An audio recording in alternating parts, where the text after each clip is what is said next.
예수님께서 제자들을 파송하시면서 하신 말씀을 우리가 잘 압니다. 마태복음 10장 16절 말씀에서 보라, 내가 너희를 보냄이 양을 이리 가운데 보냄과 같도다. 그러므로 너희는 뱀같이 지혜롭고 비둘기같이 순결하라. 이렇게 말씀해 주셨습니다.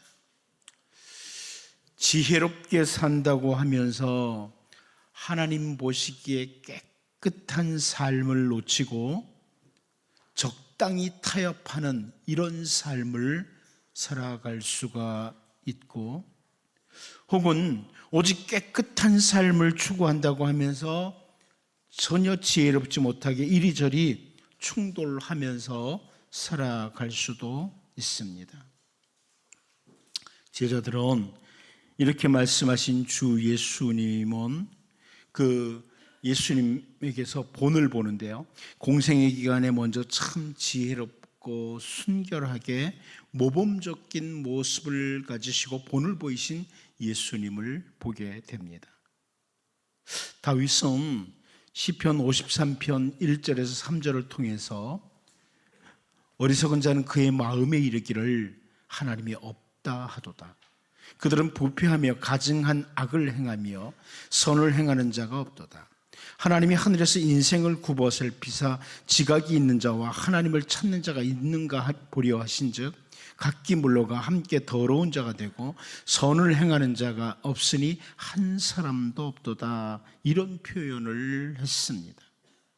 어리석은 사람들은 각자 자기가 세상에서 제일 똑똑하다, 제일 지혜롭다 여기면서 하는 말이 하나님 없어, 이렇게 말을 한다고 다윗이 지적을 하는 겁니다. 어리석은 자들의 모습은 자기가 스스로 똑똑하다고 여겨요. 하나님께서 지각이 있는 사람, 참된 지혜를 가진 자를 찾아보지만 한 사람도 없다, 이런 표현도 합니다. 오늘 우리가 우리의 실상을 올바로 바라보면 세상에 살아가면서 정말 주님의 지혜를 간구하지 않을 수가 없습니다. 야고보는 야고보서 1장 5절을 통해서 너희 중에 누구든지 지혜가 부족하거든 모든 사람에게 후히 주시고 꾸짖지 아니하시는 하나님께 구하라. 그리하면 주시리라. 이렇게 권면을 합니다. 저는 이 말씀을 볼 때마다 자기는 스스로 지혜롭다고 여기고 지혜를 구하지 않는 자가 바로 어리석은 자다, 이렇게 바라봅니다. 나는 지혜로운 사람이 하면서 하나님께 지혜를 구하지 않는 그 사람이 바로 어리석은 사람이다. 우리는 누구나 이 땅에 살아가면서 하늘의 지혜, 하나님이 주시는 지혜가 필요합니다. 왜냐하면 사탄은 계속해서 우리들에게 거짓 지혜, 땅 위의 것, 정욕적인 것, 귀신의 것을 가지고 지혜라고 유혹을 하고 던져주기 때문에 그렇습니다. 그러다 보니까 위로부터 내려온 지혜가 아니라 거짓 지혜를 따라서 때때로 아무런 의미 없는 싸움을 계속하기도 하고, 때로는 단순히 나의 편안함만을 추구하기 위해서 쉽게 곁길로, 멸망의 길로 달려가기를 참 잘합니다. 우리는 오늘 본문에서 진정한 구원자이신 메시아의 모습, 참 생명을 허락하시는, 그리고 참 지혜와 지식을 가지고 계시는 주님의 모습을 만나게 됩니다. 오늘 특별히 우리는 우리 주 예수님의 몇 가지 행동을 좀 살펴보려고 합니다. 이 예수님의 이런 행동 속에서 보여주는 주님의 백성이 주님의 백성으로서 살아가야 될 삶의 본, 주님의 삶의 모범을 배울 수 있기 때문에 그렇습니다. 이제 오늘 우리들이 이 땅에 살아가는 동안 가져야 될 그리스도인으로서의 삶의 중요한 모습을 같이 예수님을 통해서 살펴보려고 합니다. 첫 번째는 무의미한 충돌을 피하시는 예수님을 보게 됩니다. 무의미한 충돌을 피하시는 예수님이라. 우리 3절을 다시 한번 같이 읽어보겠습니다. 봅니다. 시작. 유대를 떠나사 다시 갈릴리로 가실세. 여러분, 이 구절을 공동번역 성경이 이렇게 번역을 해주셨어요. 예수께서는 그것을 아시고 유다를 떠나 다시 갈릴레아로 가기로 하셨는데, 이렇게 번역을 해 주었습니다. 그것을 아시고 유대를 떠났다. 이 그것이 뭡니까? 예수님께서 제자들과 함께 세례를 베푸시니까 세례 요한에게 왔던 사람들보다 더 많은 사람들이 예수님에게로 몰려갔다. 이 소문을 바리새인들이 들었는데, 그것을 아신 예수님께서 유대를 떠나 갈릴리로 가셨다. 우리 예수님은 복음을 위해서, 그리고 하나님 나라를 위해서 바리새인들과 변론도 하시기도 하고 토론도 하셨어요. 하지만 모든 일마다 사사건건 변론하시고 토론의 장을 만드신 것이 아닙니다. 주 예수님은 정말 무의미한 충돌은 피하신 분이에요. 왜 이런 충돌을 해야 돼? 이 필요 없는 충돌은 피하셨다. 이것을 보게 됩니다. 정말 가치 없는 일들을 가지고 사람들과 다투고 아웅다웅 살아가는 이런 모습을 오늘 우리들에게서 정말 많이 보는데요, 주님은 그러지 않았다는 겁니다. 여러분, 오늘날 성도들이 교회 안에서 다투는 문제들을 전체적으로 어떤 사람이 이제 분석을 해봤더니 그 다툼 가운데 90% 이상이 무가치한 논쟁과 다툼이었다. 이렇게 정리를 해놓았습니다. 아무것도 아닌 일, 잠시 있다가 사라질 것들, 특별히 돈 문제를 가지고 교회마다 서로 다투고 논쟁하고 시기하고 분열하고 이런 일이 계속 일어나고 있다는 겁니다. 오늘 본문에 보면 소문이 돌기 시작합니다. 예수님께서 제자를 삼고 세례를 주는 것이 세례 요한보다 더 많아졌다. 그 소문이 점점 퍼지기 시작하니까 이게 바리새인들의 귀에까지 들어간 거예요. 이제 문제가 될 수 있는 겁니다. 여러분, 세례 요한은 제사장 가문 출신이에요. 제사장 가문. 그래서 바리새인들 중에도 세례 요한을 인정하기도 했습니다. 제사장의 아들이야, 이렇게 말이죠. 그런데 나사렛에서 선한 것이 나올 수 없다, 이게 이들의 생각입니다. 목수의 아들, 예수님은 목수의 아들이야. 바리새인들이 그렇게 알고 있었습니다. 주님은 정말 무의미한 다툼의 소용돌이 속으로 바리새인들과 함께 휩싸일 수 있는 형편이었어요. 그래서 주님은 그것을 아시자 유대를 떠나가십니다. 무의미한 다툼을 하지 않고 떠나가십니다. 주님께서 그 사실을 아시자 유대를 떠나셨다. 여러분, 우리 주님을 대제사장들과 장로들과 서기관들이 결박을 하고 끌고 가서 빌라도에게 넘겨주었습니다. 그리고 여러 가지 말로 예수님을 고발했습니다. 그랬더니 마가복음 15장 4절 5절을 보면 빌라도가 또 물어 이르되 아무 대답도 없느냐? 그들이 얼마나 많은 것으로 너를 고발하는가 보라 하되 예수께서 다시 아무 말씀도 대답하지 아니하시니 빌라도가 놀랍게 여기더라. 이렇게 기록하고 있습니다. 우리 주 예수님이 그들이 고발하는 그 모든 말들에 대해서 대답을 하실 만한 지혜가 없으셨던 것이 아닙니다. 예수님은 쓸데없는 논쟁을 피하시고 오직 하나님의 귀하신 뜻을 추구하려는 목적과 함께 오히려 침묵하시는 것입니다. 그래서 빌라도가 놀랍게 여겨요. 보통 사람들은 이해할 수가 없는 거예요.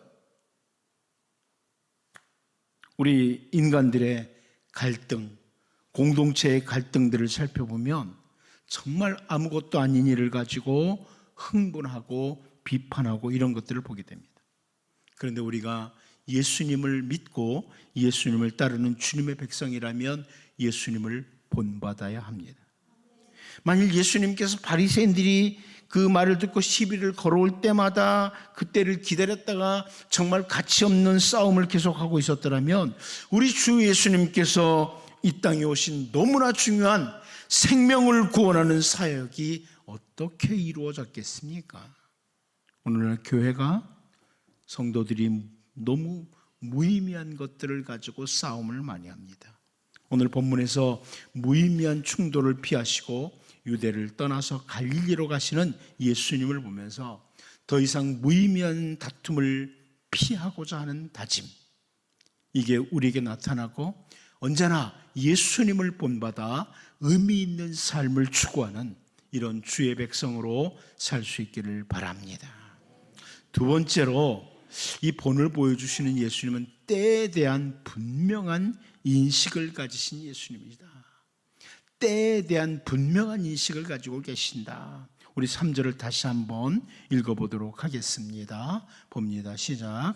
유대를 떠나사 다시 갈릴리로 가실세. 왜 예수님께서 무의미한 싸움을 피하시고 유대를 떠나가셨습니까? 아직은 그들과 다툼을 하심으로 십자가에서 죽어야 될 때가 아니기 때문에 그렇습니다. 아직은 십자가에서 죽으실 때가 아닌 거예요. 아예 갈라디아서 4장 4절 말씀을 보면 때가 참에 하나님이 그 아들을 보내사 여자에게서 나게 하시고 율법 아래에 나게 하신 것은 이렇게 말씀하고 있습니다. 그냥 예수님이 아무 때에나 이 땅에 오신 것이 아니라 때가 참에 다시 말하면 가장 적절한 때에 예수님은 이 땅에 오신 겁니다. 하나님께서 그 아들을 적절한 때에 보내셨다. 이렇게 말씀하고 있습니다. 우리가 성경을 보면 우리 예수님께서는 언제나 당신이 지금 무엇을 해야 될 때인지 분명히 아시고 말씀하시고 행하셨습니다.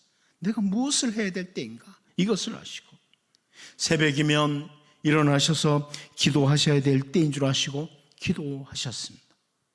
하나님 나라를 전파하셔야 될 때는 말씀을 가르치셨습니다. 그리고 십자가에 죽으셔야 될 때는 구차하게 죽음을 피하려는 모습을 보이지 않으시고 기꺼이 하나님의 정해진 뜻을 따라 십자가의 길을 걸어가셨습니다. 여러분, 주님의 백성은 지금이 어떤 때인 줄을 알고 살아가야 됩니다. 내가 지금 무엇을 해야 될 때인가? 하나님은 지금 이때 나를 통해서 무엇을 하시기를 원하시는가? 때를 잘 분별하는 것. 그래서 성경을 보면 때를 분별하는 지혜를 달라고 기도하라고 가르쳐 주셔요. 때를 분별하는 지혜를 달라. 기도해야 될 시간에 잠을 자고 있던 베드로처럼 잠을 자다가 시험에 빠지는 자들이 아니 되도록 해야 된다는 겁니다. 말씀을 묵상해야 될 시간에 말씀을 묵상하지 않고 다른 것들에게 너무 몰두하다가 마땅히 걸어가야 될 길을 놓쳐버리는 이런 성도가 되지 않도록 해야 된다. 찬양해야 될 시간, 전도해야 될 시간, 예배해야 될 시간, 봉사해야 될 시간, 내게 맡겨준 중요한 그 때를 놓쳐버리는 사람이 되지 않도록 해야 된다. 그것이 바로 주님을 믿고 섬기고 따르는 사람의 모습이다. 여러분 각자 나름대로 지금 인생의 어느 때를 지나고 있는지를 확인하셔야 됩니다. 사람마다 조금씩 다양하게 차이가 있지만 우리는 점점 주님 앞에 설 시간이 다가옴을 느끼게 됩니다. 내가 지금 무엇을 해야 될 때인가? 정말 늘 주님 안에서 말씀 안에서 잘 정리하고 살아가는 은혜가 있기를 바랍니다. 우리 주님의 모습 속에서 때를 기억하시고 살아가는 이 모습 본받아서 내가 해야 될 일을 잘 분별하고 때를 분별하고 살아가는 하늘의 지혜가 있는 주님의 백성으로 살 수 있기를 바랍니다. 마지막 한 가지 더 봅니다. 본을 보여주시는 예수님은 먼저 찾아가시는 예수님이시다. 먼저 찾아가신다. 3절에서 우리 주님이 의도적으로 유대를 떠나시는 모습을 봤어요. 의도적으로 유대를 떠났어요. 무의미한 충돌하지 않고 때를 분별하면서 의도적으로 유대를 떠나가셨어요. 그런데 4절에서 우리는 또 다른 의도적인 주님의 행동을 봅니다. 사마리아를 통과하여야 하겠는지라.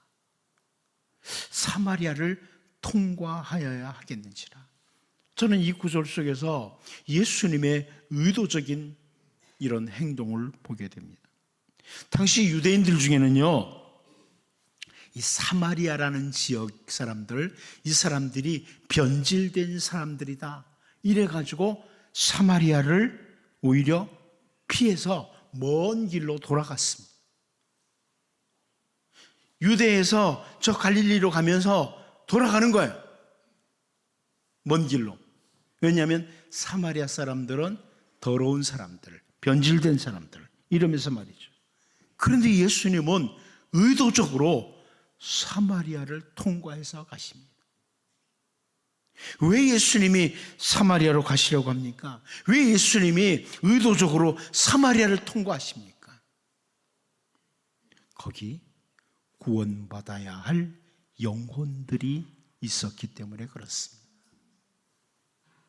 당시 유대 사람들은 사마리아 사람들을 우습게 여겼습니다. 정말 작은 자들로 여겼습니다. 그래서 무시했어요. 아주 작은 자들, 더러운 자들. 그러나 우리 주님은 작은 자라고 무시하지 않으십니다. 우리 인간들은 큰 것만 좋아하는 경향이 있어요. 특히 한국 사람들은 더 그렇습니다. 그런데 우리 주님은 사람들이 무시하고 작은 일이라고 생각하는 것을 위해서 주님의 귀중한 시간을 내어주시고 계십니다. 우리 주님은 이 사마리아 여자와 만나는 사건을 통해서 두 가지 비난을 받을 수 있어요. 두 가지 비난. 그럼에도 불구하고 예수님은 의도적으로 사마리아를 통과하십니다. 그 비난을 받을 수 있었던 것은 뭐냐면 주님이 만난 사람이 먼저는 여자였다는 겁니다. 그리고 두 번째는 사마리아인이라는 것. 여자였다. 여기 여성도들 많은데 오해하지 마십시오. 당시에 랍비들은 여자들을 무시하라고 가르쳤습니다. 그래서 유대 남자들은요, 이렇게 가르쳤습니다. 거리에서 여자와 심지어 자기 아내와도 이야기를 나누면 안 되고 다른 사람의 아내와도 이야기해서는 안 된다. 여자에게 어떤 인사를 하는 것도 금한다. 당시 랍비들이, 유대의 그 뛰어난 랍비들이 가르쳤던 내용입니다. 굉장히 속상하죠, 여성도님들은. 그런데 그렇게 가르쳤어요, 그 당시에는. 여자들은 작은 자라고 무시를 했습니다. 또 사마리아인은 유대인과 상종을 하지 않도록 했습니다. 유대인이 사마리아인은 상종하지 않았어요. 오히려 사마리아 사람들을 보면 개처럼 취급을 해라, 이렇게 했습니다. 그런데 여기 예수님의, 우리 기독교의 중요한 진리가 있습니다. 세상에 종교로 가는 것들을 보면 사람들이 신을 찾아가는 거예요. 그러나 기독교는 하나님이 먼저 우리를 찾아오십니다. 하나님이 찾아오십니다. 오늘 본문을 보면 우리 주 예수님께서 친히 작은 자 사마리아 여인을 찾아서 의도적으로 가시는 거예요. 사람들을 무시하는 사람, 사마리아 사람, 그리고 유대 남자들이 무시하는 여자인데도 그 사람을 찾아가시는 거예요. 하나님께서는 범죄한 작은 자 아담을 찾아오셔서 아담아, 네가 어디 있느냐? 이렇게 말씀하셨습니다. 여기 기독교의 핵심이 있고 오늘 우리들의 사명, 교회의 사명이 있습니다. 주님이 우리를 찾아오셨고 주님이 우리를 찾아 구원하셨습니다. 지금도 주님은 우리보다 우리를 먼저 찾으십니다. 여러분이 힘들고 어려울 때 주님은 먼저 찾아오세요. 곁에 계시면서 격려해 주시고 위로해 주시고 일어나라, 함께 가자, 이렇게 말씀하십니다. 나와 함께 가자. 우리가 아직 죄인 되었을 때 주님이 우리를 위해 십자가에서 죽으셨습니다. 로마서 5장 6절 말씀을 보면 우리가 아직 연약할 때 기약대로 그리스도께서 경건하지 않은 자를 위하여 죽으셨도다, 이렇게 말씀합니다. 우리가 연약할 때, 여전히 무기력한 상태에 있을 때 하나님께서 정하신 때를 맞추셔서 경건하지 않은 우리를 위해서 십자가에서 대속의 죽음을 죽도록 하신 것입니다. 로마서 5장 8절에서는 우리가 아직 죄인 되었을 때 그리스도께서 우리를 위하여 죽으심으로 하나님께서 우리에 대한 자기의 사랑을 확증하셨느니라, 이렇게 다시 강조합니다. 우리 주 예수님은 사람들이 작은 자라고 연약한 자라고 죄인이라고 무시하는 것이 아니라 의도적으로 사마리아로 통과하십니다. 그러므로 예수님께서 의도적으로 사마리아로 통과하시면서 사마리아의 한 여자와 그 여자를 만나주시고 대화의 장을 열었습니다. 주님의 몸된 교회 성도들의 사명, 우리는 작은 자, 소외된 자, 억누린 자를 찾아 나서야 합니다. 주님이 의도적으로 사마리아에 가신 것처럼 말입니다. 여러분, 우리의 사명입니다. 본문에서 보는 것처럼 우리 주 예수님의 의도적인 이 행동을 기억하고 이 땅에 살아가는 동안에 지극히 작은 자들을 돌아보며 그들에게 생명의 복음을 전하며 그들에게 참된 삶의 길을 함께 나누는 이런 주님의 백성으로 주님의 본을 따라 살아가는 우리 모두가 될 수 있기를 바랍니다.